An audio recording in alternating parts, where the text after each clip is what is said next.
ನಮಸ್ಕಾರ ಎಲ್ರಿಗೂ. ನಾನು ಮತ್ತು ನನ್ನ ಫ್ಯಾಮಿಲಿ ಟೆಂಪಲ್ ರನ್ ಹೋಯಿತು. ನಾವು ಯಾವುದೆಲ್ಲ ಟೆಂಪಲಿಗೆ ಹೋಯಿತು ಮತ್ತು ಕುಂದಾಪುರದಿಂದ ಆ ಟೆಂಪಲ್ ಎಷ್ಟೆಷ್ಟು ದೂರದಲ್ಲಿತ್ತು ಅಂತ ಹೇಳ್ತೆ ಬನ್ನಿ. ಫಸ್ಟಿಗೆ ನಾವು ಹೋದ ಶ್ರೀ ದುರ್ಗಾ ಪರಮೇಶ್ವರಿ ದೇವಸ್ಥಾನ ಮಂದರ್ತಿ. ಈ ದೇವಸ್ಥಾನ ಕುಂದಾಪುರದಿಂದ 28 ಕಿಲೋಮೀಟ್ರ್ ದೂರದಲ್ಲಿತ್ತು. ಆಲ್ಮೋಸ್ಟ್ ಎಲ್ಲರಿಗೂ ಗೊತ್ತಿರೋದು ದೇವಸ್ಥಾನ, ಗೊತ್ತಿಲ್ಲದಿದ್ದವರು ಒಂದ್ಸಲ ವಿಸಿಟ್ ಮಾಡಿ.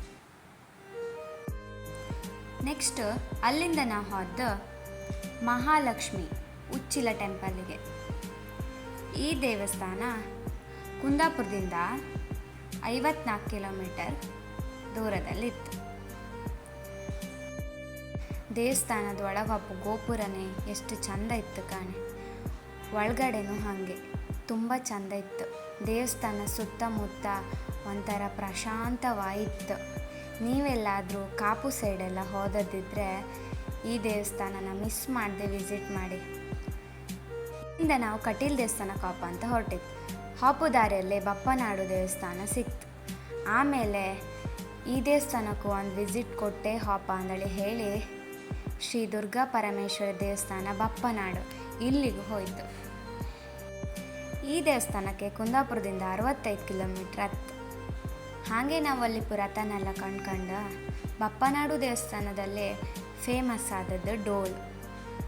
ಮನಸ್ಸಿಂದ ಎಂಥವ್ರು ಕೇಳ್ಕೊಂಡು ಆ ಡೋಲ್ ಬಾರಿಸ್ರೆ ತಂಬುದಲ್ಲಿಂದ ವಾಡಿಕೆ. ಅಲ್ಲೇ ದುರ್ಗಾ ಪರಮೇಶ್ವರಿ ಅನ್ನಪ್ರಸಾದ ಸೇವಿಸ್ಕೊಂಡು ನಾವು ಮುಂದೆ ಹೊರಟದ್ದು ಕಟೀಲ್ ದೇವಸ್ಥಾನಕ್ಕೆ. ಕಡೆಗೆ ನಾವು ಬಂದದ್ದು ದುರ್ಗಾ ಪರಮೇಶ್ವರಿ ದೇವಸ್ಥಾನ ಕಟೀಲ್. ಈ ದೇವಸ್ಥಾನ ಕುಂದಾಪುರದಿಂದ 78 ಕಿಲೋಮೀಟರ್ ದೂರದಲ್ಲಿತ್ತು. ದೇವಸ್ಥಾನ ಮಾತ್ರ ತುಂಬ ಚಂದ ಇದ್ದಿತ್ತು. ಹಾಗೆ ಸಿಕ್ಕಾಪಟ್ಟೆ ಮಳೆ ಬರ್ತಿದ್ದಿತ್ತು. ತುಂಬ ಜನನೂ ಇದ್ದಿರು.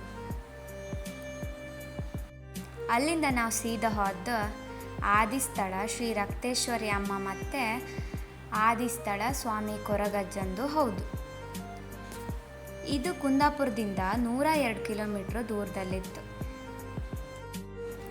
ಅಲ್ಲಿ ಸ್ವಲ್ಪ ಹೊತ್ತು ಕೂತ್ಕೊಂಡು ನಾವು ಅಲ್ಲಿಂದ ಹೋಯ್ತು ಬೆಕ್ಕಾಡು ಕುತ್ತಾರು ಕೊರಗಜ್ಜನ ಸನ್ನಿಧಿಗೆ. ಅಲ್ಲೆಲ್ಲ ಹೊರಗಿಂದನೇ ವಿಡಿಯೋ ಅಂತ ತೆಗೋಕ್ಕಿರಲಿಲ್ಲ. ದೇವಸ್ಥಾನದಿಂದ ಹೊರಗೆ ಬಪ್ಪತ್ತಿಗೆ ರಕ್ಷಿತಾ ಭಾಸ್ಕರ್ ಮತ್ತು ಬಿಗ್ ಬಾಸಿನ ಗೌತಮಿ ಜಾಧವ್ ಅವ್ರು ಸಿಕ್ಕರು. ಅವ್ರ ಜೊತೆಗೆ ಒಂದು ಸೆಲ್ಫಿ ತಗೊಂಡು ಮತ್ತೆ ಮುಂದೆ ದೇವಸ್ಥಾನಕ್ಕೆ ಹೋಯ್ತು.